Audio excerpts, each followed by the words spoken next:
నియోజకవర్గం పరిధిలో గల మెల్యాపుట్టి మండలం టీసీ రోడ్డు నుండి గంగనపేట వయా ఎస్ఎల్పురం రోడ్డు శంకుస్థాపన చేసిన కేంద్ర మంత్రి రామ్మోహన్ నాయుడు మరియు ఎమ్మెల్యే ఎంసీఆర్. ఈ సందర్భంగా వారు మాట్లాడుతూ ప్రధానమంత్రి జన్మన్ నిధులు 2,65,00,000 రూపాయలతో రోడ్డు శంకుస్థాపన చేశామని 3 దశాబ్దాల కల నెరవేర్చిన ఘనత ఎన్డీఏ ప్రభుత్వంకి దక్కింది అని అన్నారు.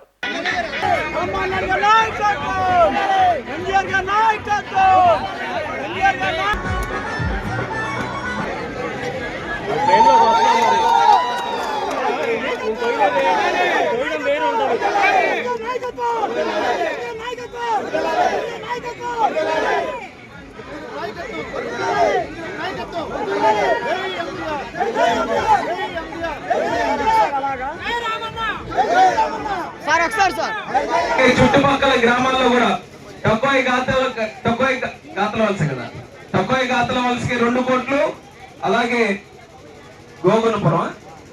గోగునపురంకి బ్రిడ్జికి 1 కోటి రూపాయలు. అది కూడా మీరు ఎన్నికల్లో వచ్చినప్పుడు ఆ కార్యక్రమాలు కూడా మీరు అందరూ చెప్పడం జరిగింది. ఆ బ్రిడ్జ్ లేకపోవడంతో ప్రతిసారి వర్షాకాలంలో రాకపోకలకు ఇబ్బంది, కొన్ని సందర్భాల్లో కొంతమంది కొట్టుకొని వెళ్లే పరిస్థితి కూడా వచ్చింది. అందుకనే దానికి ఇద్దరు కూడా చనిపోవడం కూడా చేయడానికి సుమారు 1 కోటి రూపాయలు ఖర్చు పెట్టి మరి ఆ కార్యక్రమాన్ని కూడా తీసుకొని వెళ్తున్నాం. ఎన్నో సంవత్సరాలుగా మీ అందరి తాలూకా కోరిక ఇది, ఇక్కడ రోడ్ అవ్వాలి, బ్రిడ్జ్ అవ్వాలి, ఇవన్నీ కూడా అని. కానీ ఈ రోజు ఎమ్మెల్యే గారు అలాగే నేను ఈ రోజు మన ప్రభుత్వం వచ్చిన తర్వాత మన ప్రాంతం మీద పెద్ద ఎత్తున దృష్టి పెట్టి కార్యక్రమాలు చేస్తున్నాం. భాస్కర్ రావు గారు సర్పంచ్ గారు ప్రతినిధి ఉన్నారు. ఆయన ఎప్పుడు ఎంతో కాలం నుంచి కూడా మాకు శ్రీకాకుళంలో మా ఆఫీస్ ఉంటే రోజు వచ్చి కలుస్తుంటారు.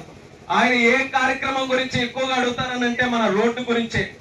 ఈ రోడ్డు ఎలాగైనా మన జీవిత కాలంలో జరగాలనేది ఒక ఆశయంగా పెట్టుకొని ఆయన ఎన్నో సందర్భాల్లో ఈ రోడ్డు గురించి మా దృష్టి